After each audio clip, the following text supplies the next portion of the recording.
পৃথিবীতে আমাদের পৃথিবীতে একটা মূল্যবান জিনিস আছে, সেটা হচ্ছে মা। মা জিনিসটাই হচ্ছে অন্য। মা আমাদের ছোটবেলা থেকে লালন পালন করছে, আমরা অথচ মায়ের খবর নিই কো।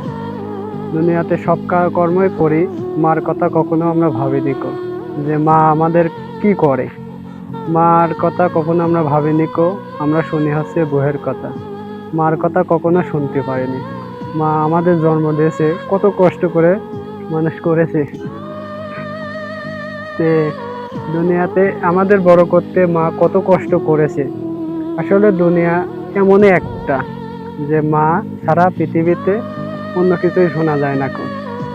মা এমনই একটা জিনিস যে গর্ব করা যায়। মা অন্য জায়গায় পতনে পড়লেও মা আমাদের উত্তম করে।